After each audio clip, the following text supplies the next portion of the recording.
तो ये एक लंबी अजब दास्तान है पाकिस्तानी राजसत्ता के चरित्र की, जिसमें बाद में जनरल मुशर्रफ का किरदार है, जो नवाज शरीफ जो लोकतांत्रिक ढंग से प्रधानमंत्री बने हैं। हालांकि पहली बार वो फौज की मदद से बने थे, फौज ही उनको लाई थी। वहां फौज के बिना कोई प्रधानमंत्री बनता नहीं है। जब तक फौज ना चाहे ना वो सत्ता में रह पाता है। जब चाहे फौज उसका तख्ता उलट देती है, अगर चाहती है तो। अगर उसके हिसाब से नहीं चलता वहां का प्रधानमंत्री और वो डिसपॉपुलर होने लगता है। और एक बड़ा मजेदार वहां पर चरित्र है राजसत्ता के, जितने भी लोकतांत्रिक लीडर हैं वो बड़ी जल्दी बड़े पॉपुलर होकर उठते हैं, बड़े हीरो बनकर आते हैं। जैसे मैंने बताया, जुल्फिकार अली भुट्टो एक बड़े हीरो बनकर उभरे बांग्लादेश के वार के बाद। हालांकि बांग्लादेश के युद्ध में भी बहुत बड़ा किरदार उनका बताया जाता है कि वो भी नहीं चाहते थे कि मुजीबुर रहमान को सत्ता पाकिस्तान की सौंप दी जाए और पाकिस्तान पर बांग्लादेश ही कोई राज करे। जबकि पाकिस्तान की हुकूमत पर तो शुरू से ही पंजाबियों का कब्जा रहा। शुरू से इधर जो पश्चिमी पाकिस्तान के लोग थे, एक पूर्वी पाकिस्तान था, एक पश्चिमी पाकिस्तान था, आप सब जानते हैं। तो पश्चिमी पाकिस्तान के हाकिम रहे, चाहे वो लियाकत अली हो, चाहे वो अयूब खां हो, चाहे वो सिकंदर मिर्जा हो, या वो याहिया खान हो, ये सब पश्चिमी पाकिस्तान के ही लीडर हैं, चाहे वो डेमोक्रेटिक लीडर हैं या वो फौजी लीडर हैं। लेकिन इसके बाद अगर कोई बंगाली, मुजीबुर रहमान बंगाल से एक मेजोरिटी अक्सरियत हासिल करते हैं नेशनल असेंबली में, लेकिन उन्हें सत्ता नहीं सौंपी जाती, बल्कि 30 लाख बंगालियों का कत्ल कर दिया जाता है। तो इस तरह से जो हीरो बनकर उभरते हैं वहां पर लोकतांत्रिक लीडर, एक मुजीबुर रहमान इसमें एक्सेप्शन है, इनका कत्ल कर दिया जाता है 1975 में फौजियों द्वारा। उनके ही फौज के कुछ अफसर उनका कत्ल कर देते हैं, उनके परिवार का कत्ल कर देते हैं, सारे परिवार को मार देते हैं घुसकर घर में। सिर्फ जो है ये शेख हसीना और एक दो और लोग जो विदेश यात्रा पर हैं वही बच जाते हैं उस हमले में। तो इस तरह का जो राज सत्ता का चरित्र वहां बनता है। पश्चिमी पाकिस्तान रह जाता है 1975 के बाद, 1971 के बाद ही रह जाता है, बल्कि 75 में तो मुजीबुर रहमान का कत्ल हो जाता है। तो बांग्लादेश भी फौजी हुकूमत में चला जाता है लंबे वक्त के लिए। वहां भी कई फौजी शासक आते हैं। लेकिन हम इस वक्त बांग्लादेश की बात नहीं कर रहे हैं। हमारे केंद्र में पश्चिमी पाकिस्तान है, यानी कि जो आज का पाकिस्तान है, जिसको पाकिस्तान कहा जाता है, वो तो एक अलग मुल्क बन गया आधा, बांग्लादेश जिसे कहा जाता है। तो ये चरित्र जो है इसको समझना बेहद जरूरी है, और जब तक हम चरित्र को नहीं समझेंगे हम आज के हालात को नहीं समझ सकते। जो इमरान खान को जो इस तरह से जो है वो शिकस्त मिली है, और उसमें कितना किरदार रहा है फौज का। इमरान खान को सत्ता नशीन करने में भी फौज का बड़ा हाथ रहा। जैसे मैंने अभी जिक्र किया, नवाज शरीफ को भी जब सत्ता नशीन हुए पहली बार, तो वो फौज के ही बड़े चहेते थे, फौज ही उन्हें लाई थी। हालांकि वो मुस्लिम लीग के बड़े लीडर थे, दो तीन बार प्रधानमंत्री रहे हो, और फौज के हाथों ही उनको बाद में हटाया गया। जनरल मुशर्रफ के जब वो समझ में नहीं आए, जनरल मुशर्रफ को वो हटाना चाहते थे, जनरल मुशर्रफ को ही उन्होंने सुपरसीड करके, जैसे कि जियाउल हक को सुपरसीड करके जुल्फिकार अली भुट्टो ने कई जनरल को सुपरसीड करके अपना कमांडर पाकिस्तानी फौज का बनाया था। लेकिन उन्होंने किस तरह से बेवफाई की, किस तरह से दगा दी जुल्फिकार अली भुट्टो को, किस तरह से उनको निशाना बनाया, किस तरह से उनको सत्ता से हटाया, और फिर किस तरह से उनका कत्ल हुआ। वो एक न्यायिक कत्ल है। जिस तरह नवाज शरीफ का तख्ता भी वहां की जुडिशरी ने उल्टा, फौज के साथ उसकी बड़ी साठगांठ रही। तो ये जो जितने भी राजनीतिज्ञ हैं पाकिस्तान के, वो बेहद भ्रष्ट साबित हुए। एक तो अपार दौलत उन्होंने कमाई। नवाज शरीफ के जो मैंने बताया अभी पनामा पेपर्स में जिक्र हुआ, जुल्फिकार अली भुट्टो के खानदान ने भी बहुत दौलत इकट्ठा की। बेनजीर भुट्टो के पास भी बेशुमार दौलत थी। जो इनके खाविन थे जरदारी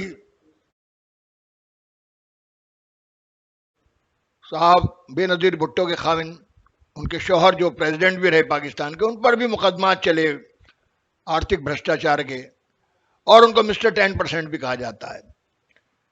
तो जितनी भी फौज है वहां की, वो बेहद बेहद जो है आर्थिक भ्रष्टाचार में लिप्त रही है। बड़े बड़े जनरल्स के बाद फौज के पास करीब करीब पाकिस्तान की 75% दौलत है, वो माल चलाती है। दुनिया में ऐसी फौज नहीं है जैसी पाकिस्तान की फौज है।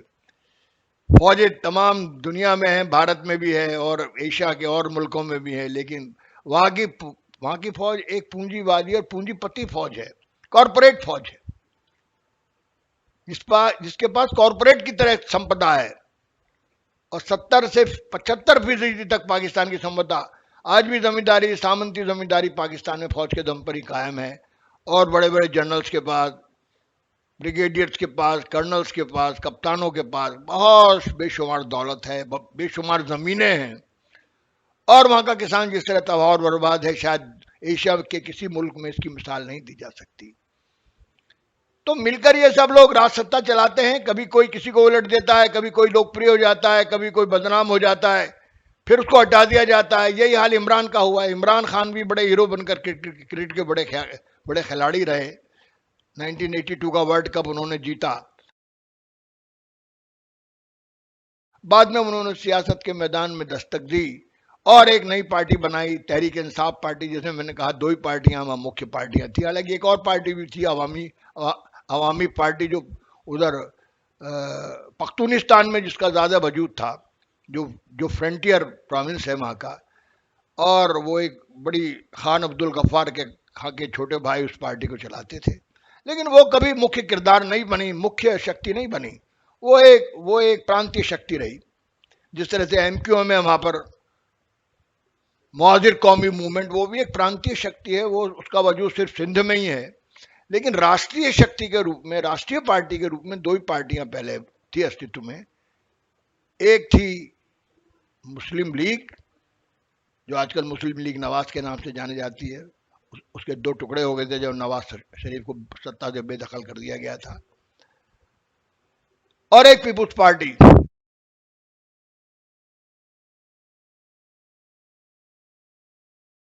जिसकी नींव जुल्फिकार अली भुट्टो ने रखी थी, जो प्रधानमंत्री रहे पाकिस्तान के, जिनकी जिनकी साहबजादी थी बेनजीर भुट्टो। तो ये दो बड़े किरदार उस पार्टी के। आजकल बिलावल भुट्टो उन्हीं के साहबजादे जो है आजकल बड़े लीडर हैं वहाँ के, और पीपुल्स पार्टी के लीडर हैं आजकल। वो जो है उनके साथ मिल गए हैं। वो दोनों पार्टियां जो है इमरान के खिलाफ मिल गई थी। तो इमरान ने तहरीक इंसाफ बनाई और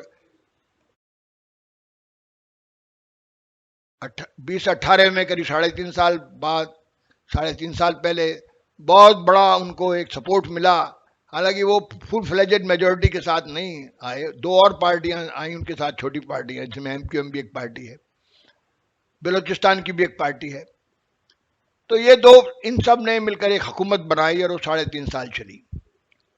अब इमरान खान भी निशाने पे आ गए, क्योंकि उन्होंने तो जो तरीके इख्तियार के, हालांकि फौज के बड़े चहेते थे वो, उनको जो है तालिबान के साथ भी बड़ी उनकी साठगांठ थी। और उनका जो गुरु थे वो हमीद गुल नाम के एक जनरल हैं,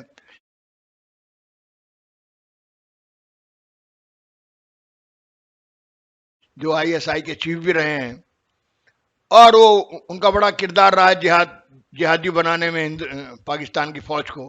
हालांकि जिहादी बनाने की शुरुआत तो अफगानिस्तान वॉर से शुरू हो गई थी, जब जियाउल हक सत्ता में थे, तभी फौज का इस्लामीकरण शुरू कर दिया गया था। और वो फौज पूरी तरह से इस्लाम के पूरे धर्मांधता से लैस हो गई। और उसने जो अफगानिस्तान के तालिबान के साथ को सत्ता नशीन कराया, जब पूरी की पूरी सोवियत फौज ने विड्रॉ कर लिया, और बड़े बड़े वॉर लॉर्ड्स, जिनके नाम बड़े बड़े अहमद शाह मसूद हैं, गुलबुद्दीन हिकमतयार हैं, वो सत्ता नशीन हुए अफगानिस्तान में। तो उनका तख्ता भी पलटा पाकिस्तानी फौज ने, और तालिबान के साथ मिलकर पलटा। तालिबान वो ताकतें हैं जो पाकिस्तान के मदरसों में पली और बढ़ी। पाकिस्तान की फौज के संरक्षण में वो बच्चे जवान हुए, उन्होंने हथियार उठाए और एक युद्ध लड़ा सोवियत आर्मी के विरुद्ध, और बड़े शक्तिशाली बन गए। और वो सत्ता नशीन भी हुए। लेकिन वो धर्मांधता का ऐसा जबरदस्त उनका दौर रहा, वो सारी दुनिया जानती है। उस पर हम एक पहले वीडियो बना चुके हैं अपने विद्यार्थियों के लिए, अफगानिस्तान पर। उसमें हमने सारे के सारे डेवलपमेंट का जिक्र किया है। आज इस रेफरेंस में हम सिर्फ उनका जिक्र करें कि इमरान खान उनके सबसे बड़े पैरोकार थे। उनको तालिबान खान तक कहकर पुकारा गया। तो वो आईएसआई चीफ के द्वारा ही ट्रेंड हुए पॉलिटिकली, लेकिन कूटनीति के खेल में माहिर नहीं बन सके। कूटनीति उनका बेहद कमजोर विषय रहा। वो ऐसी जबान बोलते रहे जो एक पॉलिटिशियन नहीं बोलता। वो अपने विपक्ष को गद्दार कहते रहे, अपने विपक्ष को जेल भेजते रहे और खुद भी भ्रष्टाचार में लिप्त रहे। हालांकि उन्होंने भ्रष्टाचार के विरुद्ध ही संकल्प लेकर वो सत्ता नशीन हुए थे। पाकिस्तान में लोगों के बड़े लोकप्रिय बने, लोगों ने समझा कि नया सितारा उभरा है, ईमानदार होगा। लोग परेशान आ चुके थे पुराने पॉलिटिशियन से, फौज से भी परेशान आ चुके थे। अवाम माँ की बेहद गुर्बत 95% बेहद गरीब अवाम है पाकिस्तान का, जिसके बाद कायदे के साथ, ढंग के साथ ना रोटी खाने को है, ना कोई उनका अच्छा जीवन है। बहुत ही गुर्बत की जिंदगी वो लोग जीते हैं। Majority of the Pakistanis are live very very wretched life and very few people, few families, including army officers, including big zamindars, living very lavishly.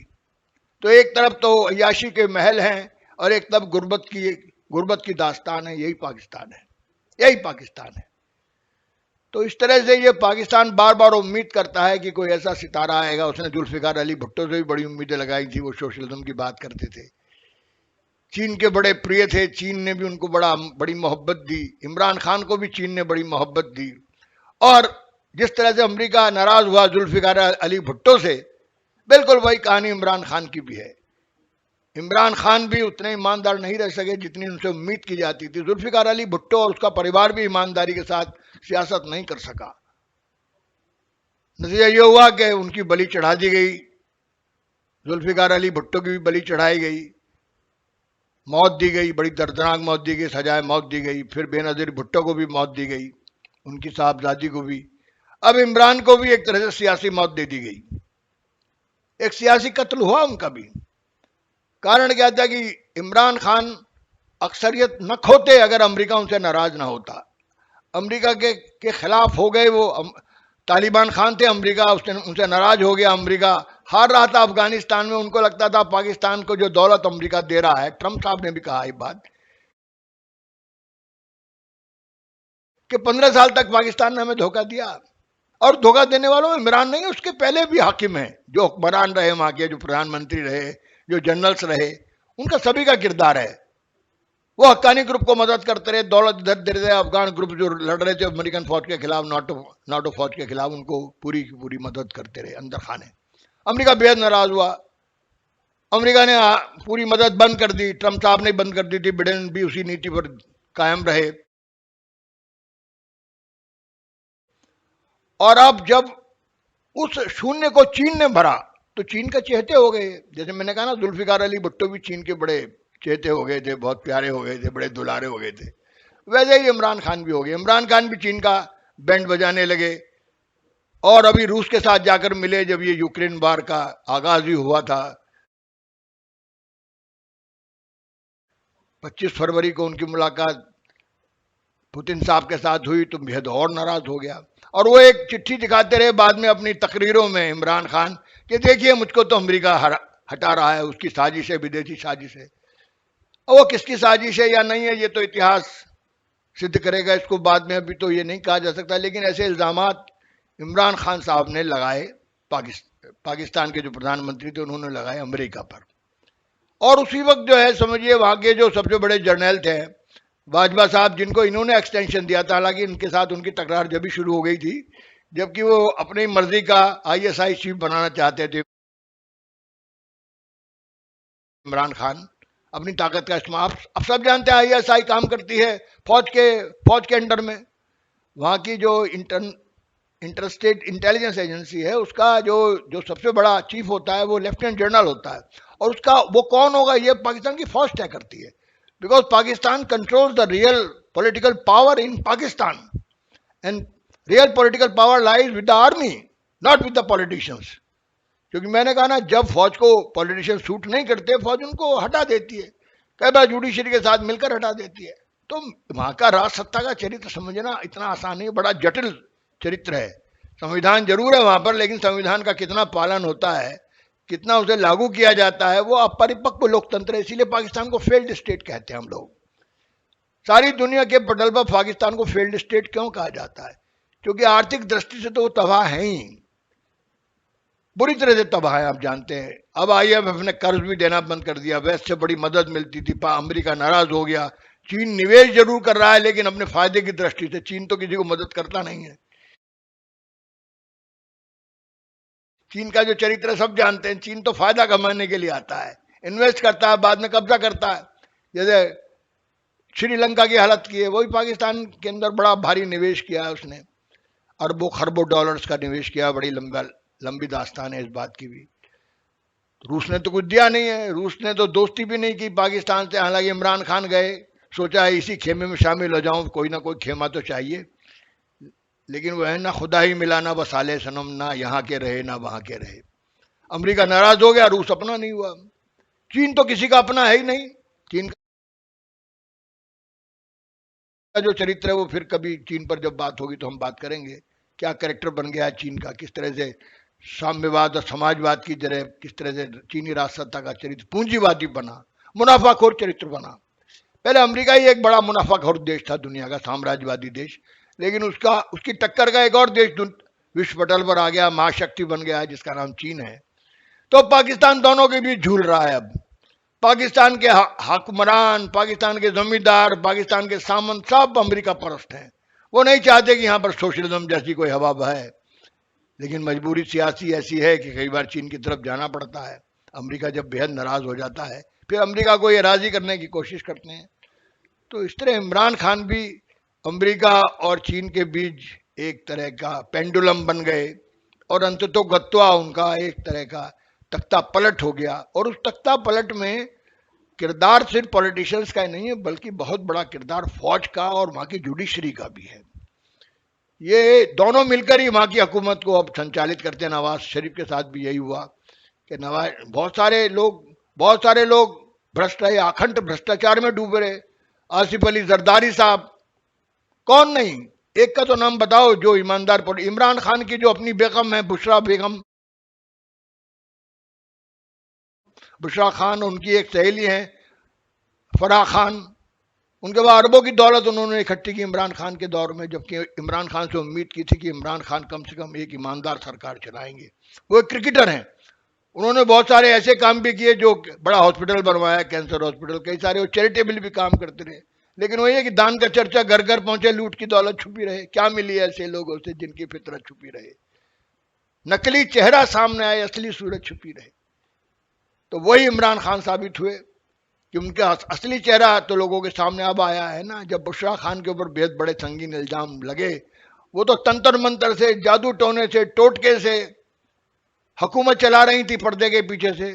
पर्दा नशीन बेगम है, एक इतना प्रोग्रेसिव, इतना एक मॉडर्न आदमी, किस तरह से दिकियानुसी बनता है, धर्मांध बन जाता है, तालिबान का समर्थक बन जाता है, किस तरह से उसका चरित्र खत्म होता है, पतित होता है। यही है इमरान खान की जिंदगी की दास्तान। उनकी जो शख्सियत है बड़ी बड़ी दर्दनाक दास्तान है। पाकिस्तान ने बड़ी उम्मीदें लगाई थी उनसे, बड़ा समर्थन उन्हें दिया था, लेकिन जिस तरह का किरदार उनका रहा, भ्रष्ट किरदार, जिस तरह से उनके परिवार ने दौलत इकट्ठा की, जिस तरह से जो है वहां पर पोस्टिंग्स और उसके अंदर पैसा लिया जाता रहा इनके परिवार द्वारा, वो एक अलग से एक बहुत ही दुखद दास्तान है।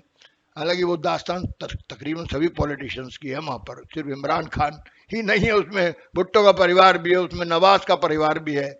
अभी नवाज साहब के बेटे जो आगामी प्राइम मिनिस्टर बनने वाले हैं वो भी जेल में रह के आए हैं बहुत बड़े भ्रष्टाचार के इल्जामों के तहत, जमानत पर रिहा हैं कोर्ट द्वारा।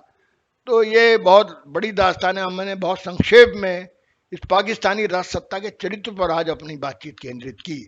मुझे आशा है पाकिस्तान पर और ज़्यादा हमारे विद्यार्थी जानकारी हासिल करेंगे, क्योंकि पाकिस्तान हिंदुस्तान का ही एक हिस्सा है, एक तरह से हमारा ही एक टूटा हुआ हिस्सा है, हमारा ही इंडियन कॉन्टिनेंट का बहुत ही ज़बरदस्त मुल्क है वो। और हमारे साथ उसकी मोहब्बत भी है, हमारे साथ उसकी दुश्मनी भी है, हमारे साथ उसके कैसे गहरे रिश्ते नाते हैं उसको बताने की हमें ज़रूरत नहीं है आपको।